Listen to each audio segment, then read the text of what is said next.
Kanalıma hoş geldiniz. Bugün sizlere orkide dalından keyiki nasıl elde edilir? Bunun püf noktalarından bahsedeceğim. Orkide çiçek dalından hem yeni çiçek dalı hem de keyiki elde etmemiz mümkündür. Bunun için yapmamız gereken püf noktaları geçelim. İlk olarak orkidelerde keyiki yani çiçek dalını desteklemek için bir gübre hazırlayacağız. Bunun için maya kullanıyorum. Toz maya. Toz mayadan bir tatlı kaşığı kadar alıyorum.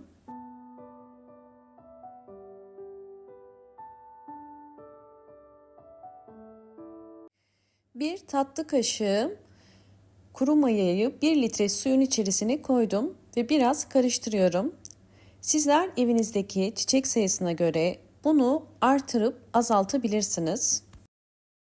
Bir dilim ekmek özellikle kuru maya içerisine koyarsanız bu mayanın daha hızlı aktifleşmesini ve içerisindeki yararlı bakterileri özellikle bırakmasını kolaylaştırır. Kuru maya içerisinde canlı yani faydalı bakteriler vardır. Ve bunlar çiçeklerin özellikle kök gelişimini hızlandırır ve daha sağlıklı ve daha güçlü kökleri sahip olmasını sağlar. Ve eğer orkideleriniz çiçek açmıyorsa orkidelerinize hem azot hem de potasyum desteği sağlayarak çiçek dalı çıkarmasını kolaylaştırır.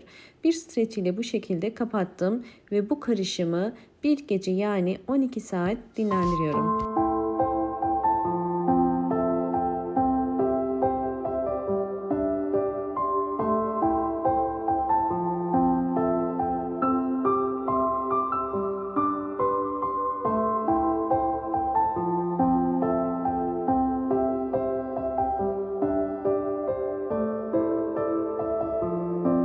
Kuru mayalı sıvı gübrem üzerine su ekleyeceğim.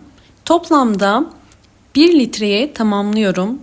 Bu tabak 1 litrelik bir kase. Sizler de 1 litreye mutlaka tamamlayın ve evdeki çiçek sayınıza göre kendiniz bu ölçüleri azaltıp ya da çoğaltabilirsiniz. İki farklı yöntem için kullanacağız. Özellikle çiçek dalı için püskürtme kabının içerisine hazırladığım mayalı karışımı koydum. Birinci yöntem çiçeği dökülen orkide dalını budamak.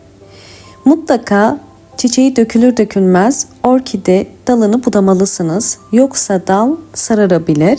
Yapmanız gereken boş boğumları kesip dolu boğumları bırakmak.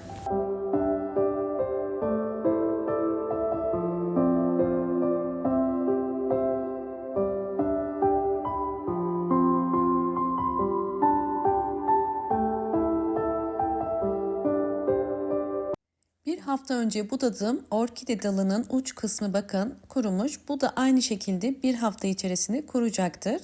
Bu yüzden uç kısmına bir şey sürmenize gerek yok. Şimdi diğer orkide dalını da aynı şekilde budayacağım.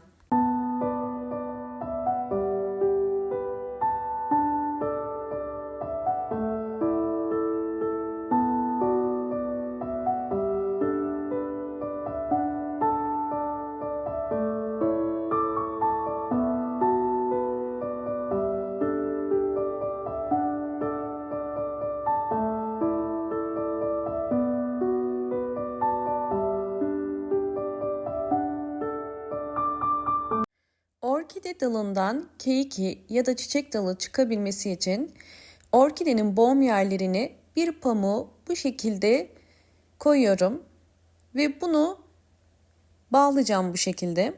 Daha sonra hazırlamış olduğumuz gübreyi bu pamuğa doğrudan sıkacağız ve bu pamuğu yumuşatmaya çalışacağız. Böylelikle orkide bol gübre desteği almış olacak ve boğum yerleri bu gübre sayesinde hem yumuşayıp hem de vitamin desteği alarak kabuk içerisindeki filisin daha hızlı keiki yani çiçek dalına dönüşmesine yardımcı olacak. Ya da ikinci yöntem olarak direkt hazırlamış olduğumuz mayalı suyun içerisine bir pamuğu batırıp bu şekilde çiçek dalının boğum yerlerinin üzerine de koyabilirsiniz.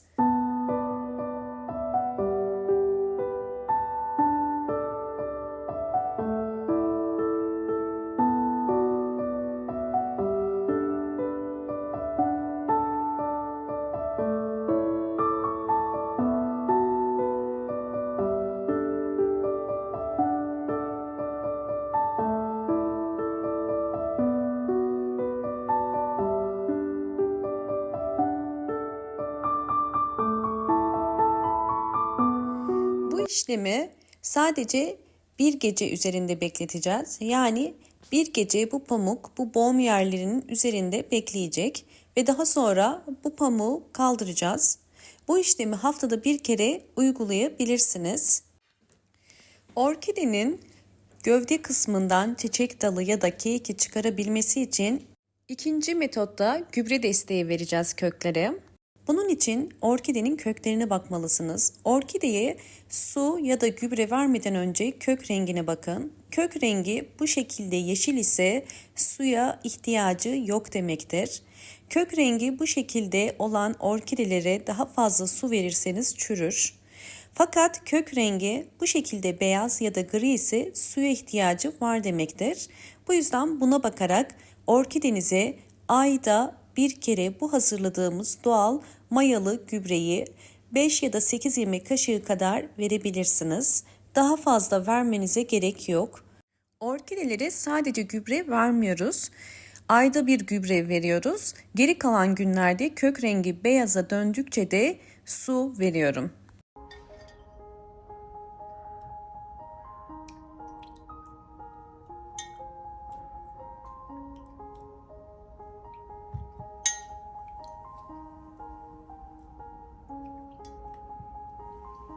Son olarak üçüncü metoda geçiyoruz. Bunun için bir püskürtme kabının içerisine mayalı karışımdan koyuyorum ve orkideleri yapraktan gübreleyeceğiz. Hem hastalıklı orkide yapraklarına hem de sağlıklı orkide yapraklarına bu karışımı sıkabilirsiniz. Hastalıklı orkide yapraklarına haftada bir kere sıkmanız fayda sağlar.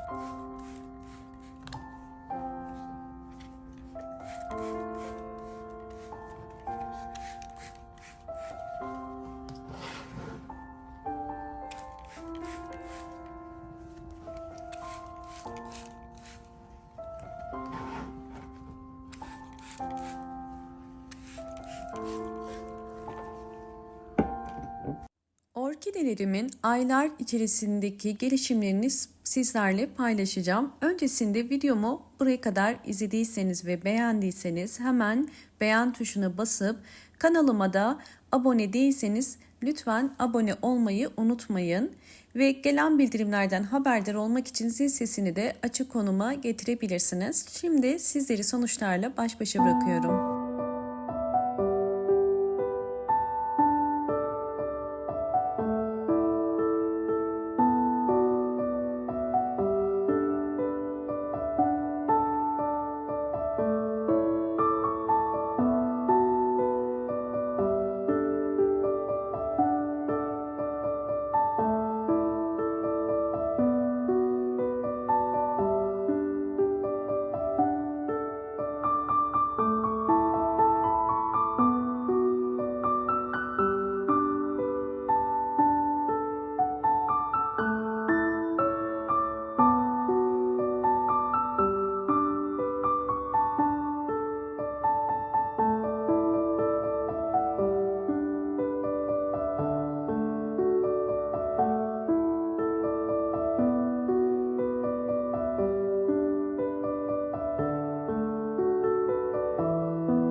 Orkidelerimin gelişimlerini sizlerle paylaştım. Son olarak önemli püf nokta, orkidelerinizi kış ayında mutlaka pencereye en yakın yere konumlandırın. Bol ışık alması gerekiyor. Bol ışık alan bir orkide ve bu anlattığım püf noktalarla birlikte bol bol hem yeni çiçek dalı hem de bol bol keiki çıkarabilir. Videomu buraya kadar izlediğiniz için teşekkür ediyorum. Hoşça kalın, sağlıkla kalın.